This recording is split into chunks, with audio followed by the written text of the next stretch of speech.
সকালবেলা হলেই এনার্জি যেন আলাদা হয়। আর শনিবারের সকাল মানেই আনলিমিটেড এনার্জি।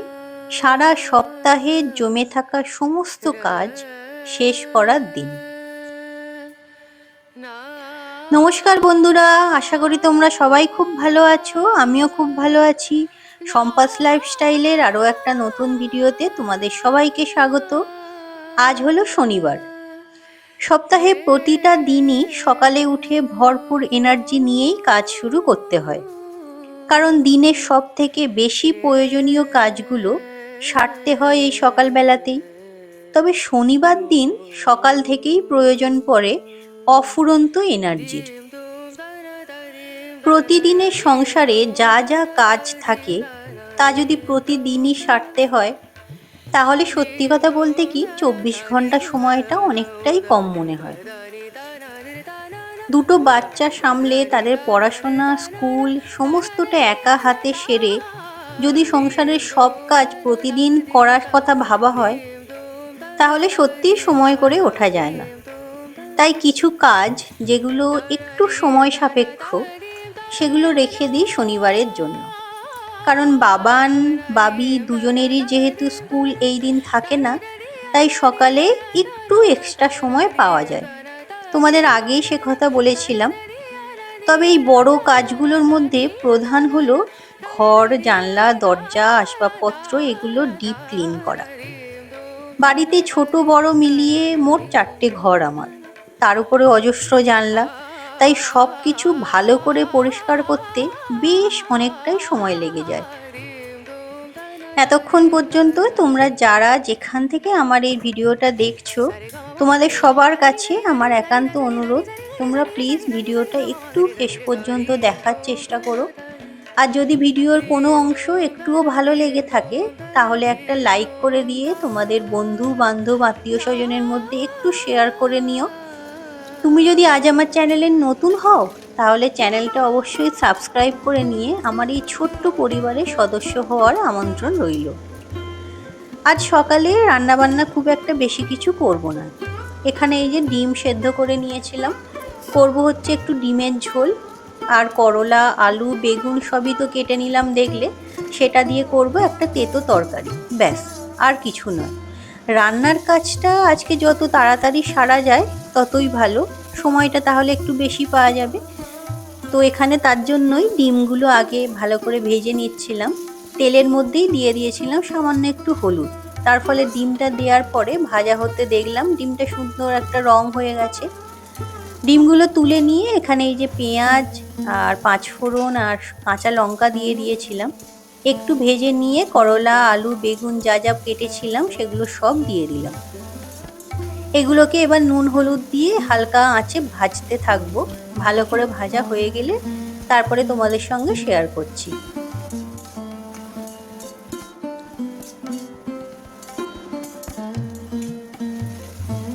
আসলে ঘরগুলো প্রতিদিনই ভালো করে পরিষ্কার করে নিতে ইচ্ছা হয়, জানো তো, কিন্তু কিছুতেই সময় করে উঠতে পারি না।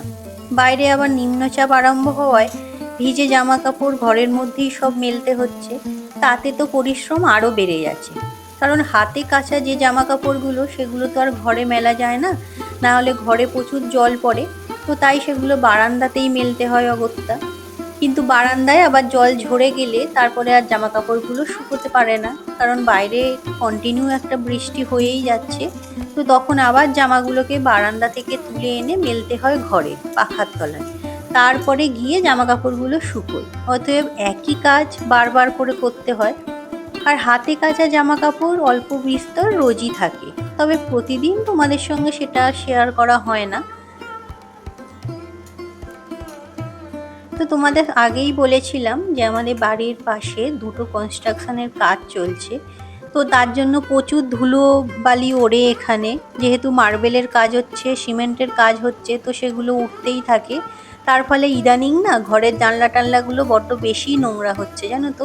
তাই পরিষ্কার করার খাটুনিও বাড়ছে, না হলে ওই রকম ধুলো হয়ে থাকলে দেখতে মোটেই ভালো লাগে না। তাই চেষ্টা করি সেগুলো যতটা সম্ভব পরিষ্কার করে নেয়ার। জানি না তবে কবে কাজ শেষ হবে, তো তারপরে হয়তো এতটা নোংরা হবে না। তো কথা বলতে বলতেই রান্না আমার কমপ্লিট হয়ে গেছে, ডিমের ঝোল আর এখানে ওই যে তেতো তরকারিটা। তো তারপর রোজকার মতোই রান্নাঘর, গ্যাস ওভেন, বাসন কোসন সব ভালো করে পরিষ্কার করে নিয়েছিলাম।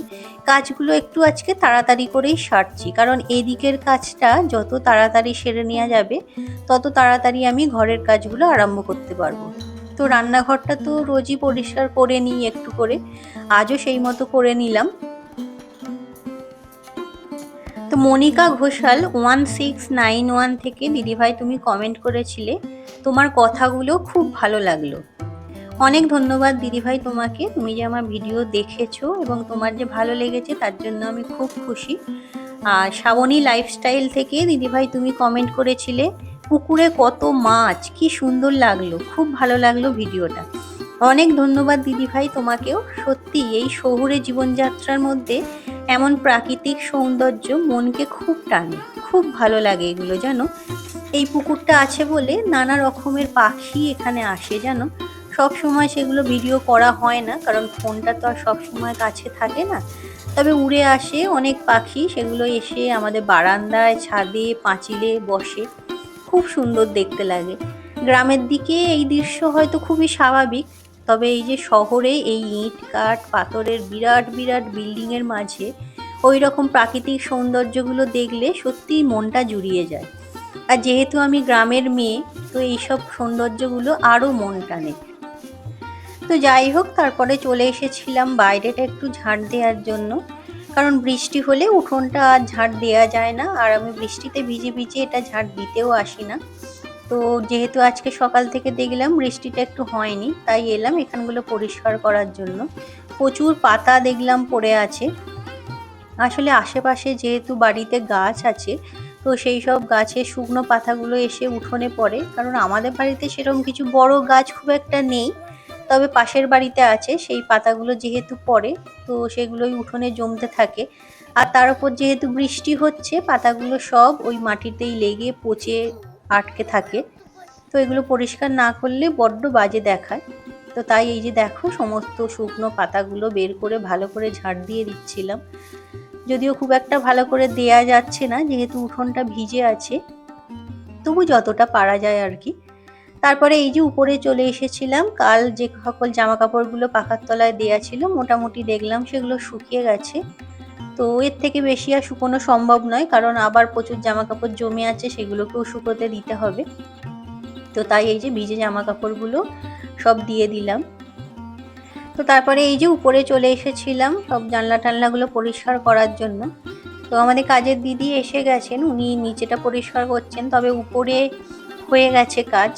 তার আগে আমি উপরে এসে পৌঁছাতে পারিনি, নিচের ঘরটা পরিষ্কার করছিলাম। তো এখন উপরটা করে নিচ্ছি, এরপরে আমি ঝাড়টা দিয়ে মুছে নেব একবার, কারণ ঘরদোর পরিষ্কার করলে আবার মেঝে তো নোংরা হবেই।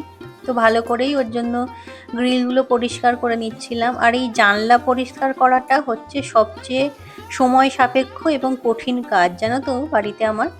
এই কাজটা করতে মোটেই আমার ভালো লাগে না, কিন্তু বাধ্য হয়ে করতেই হয়, কারণ গ্রিলগুলো বা পাল্লাগুলো ধুলো হয়ে থাকলে খুব বাজে দেখায়। তো কিছু করার নেই, জানলা যখন এইরকম করতে তো হবেই, কিন্তু প্রচুর সময় লাগে জানো তো। তো সব পরিষ্কার করে নিয়েছিলাম জানলাগুলো। তারপরে এই যে টি টেবিলটা এখানে থাকে, এটাতেও দেখলাম বেশ ধুলো জমে আছে, তো ওটাও পরিষ্কার করে নিলাম। আর এখানে দেখো বিছানায় অনেক জামা কাপড় আছে, এগুলো অ্যাকচুয়ালি পুজোর যে কেনাকাটাগুলো করেছিলাম সেগুলো, বেশিরভাগই অন্যদের দিতে হবে যেগুলো, তো সেগুলো আর আলমারিতে ঢোকাবার জায়গাও নেই আর ঢুকিয়েও রাখিনি, তো বাইরেই ওর জন্য রাখা আছে। তো কিছুদিন পর যখন বাপের বাড়ি যাব, তো এগুলো সবাইকে দিয়ে চলে আসবো, আপাতত ওখানেই রাখা আছে ওর জন্য। তো তারপর এর যে দেখো চারিদিকে শোকেসটা, আলমারিটা, ড্রেসিং টেবিলটা সবই একে একে পরিষ্কার করে নিয়েছিলাম।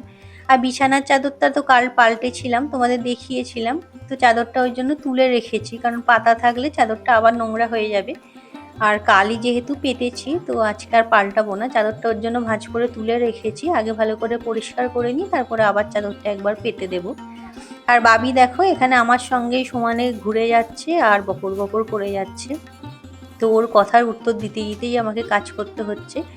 আর ওর যতই জায়গা থাক, গাড়ি চালানোর জায়গা হচ্ছে ঠিক আমি যেখানগুলো কাজ করি সেইখানটা। দেখো আমি বিছানার চাদরটা পাচ্ছি, ও ঠিক গাড়িটা নিয়ে এসে ওই চাদরের উপর দিয়েই গাড়ি চালাবে। ওর খেলাগুলোই হচ্ছে এই রকম। তো যাই হোক, এই যে শুকনো জামা কাপড়গুলো তুলে রেখেছি, এগুলোকেও গোছাতে হবে। তো চলো এবার মেঝেটা ঝাঁট দিয়ে ভালো করে মুছে নিই, কারণ এই কাজটা করতে অনেকটাই সময় লাগবে, বেশ বেলাও হয়ে গেছে। কাজগুলো কমপ্লিট করে তারপরে নিচে গিয়ে আবার বাবিকে খাওয়াতে হবে। তো চলো।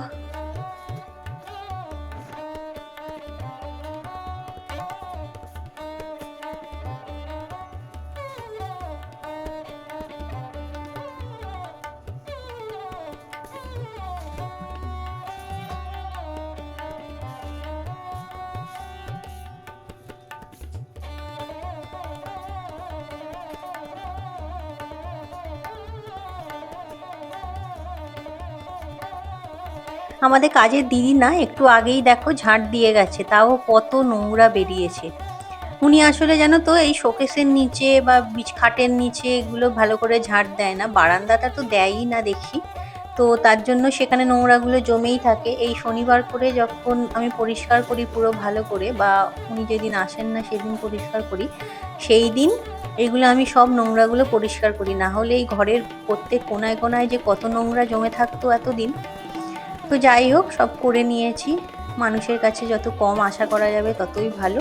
তারপরে এই যে নিচে এসে গেছি, নিচের ঘরটা তো বললাম পরিষ্কার করেই গিয়েছিলাম, কিন্তু তারপরও এসে দেখলাম মোছার পরেও দেখছি নোংরা অনেক পড়ে আছে। তো আবার একবার ওর জন্য ঝাড় দিয়ে নিয়েছিলাম।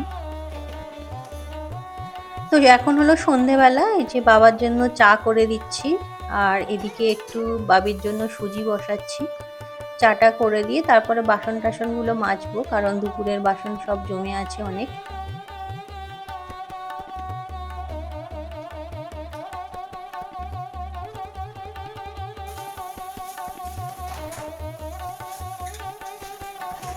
ফ্রিজে না একটা তাল পড়ে আছে জানো তো, কিন্তু তালটা দিয়ে যে কি করব কিছুতেই ভেবে উঠতে পারছি না, কারণ তালের ফুরুলি এই কদিন আগেই করেছিলাম, আর ভালোও লাগছে না করতে।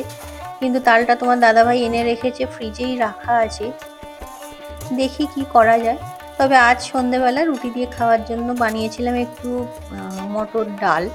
এই যেখানে দেখো জিরে কাঁচা লঙ্কা ফোড়ন দিয়ে দিয়েছিলাম, ডালটা সামান্য ভেজে প্রেসার কুকারে দিয়ে দিয়েছিলাম। আর এটা হলো সেই মালপোয়া বানিয়েছিলাম, মালপোয়ার রসটা। তো অনেকটাই রস তো সেদিন বেঁচে গিয়েছিল, তো রসটা ফালতু ফেলে নষ্ট করবো তাই রেখে দিয়েছিলাম, ফ্রিজেই রাখা ছিল অবশ্য। তো এই সপ্তাহখানেক ধরে যা যা রান্না হচ্ছিল, মিষ্টির দরকার হলে চিনি দিচ্ছিলাম না, ওই রসটা দিয়েই চালিয়ে নিচ্ছিলাম। তো আজ ফাইনালি রসটা শেষ হয়ে গেছে। নষ্ট করতে আসলে গায়ে লাগে জানো তো, কারণ আমাদের মধ্যবিত্ত পরিবারে সব কিছুই তো একটু বিচার বিবেচনা করে করতে হয়। জিনিসটা ফেলে দিলে হয়তো ফেলে দেওয়াই যেত, তবে মন খুব একটা চাইছিল না তাই রেখে দিয়েছিলাম। আর এখানে এই যে বসে পড়েছিলাম সবজি নিয়ে কাল সকালের রান্নার জন্য, যদিও তাড়াহুড়ো নেই, তাও আজকে একটু সময় পেয়েছিলাম তাই কেটে রাখছিলাম। তো আজকের ব্লগটা আমি এখানেই শেষ করছি, আশা করি তোমাদের ভালো লেগেছে। আবার দেখা হবে পরের ভিডিওতে। ততক্ষণ সবাই ভালো থেকো, সুস্থ থেকো, খুব খুব আনন্দে থেকো। টাটা।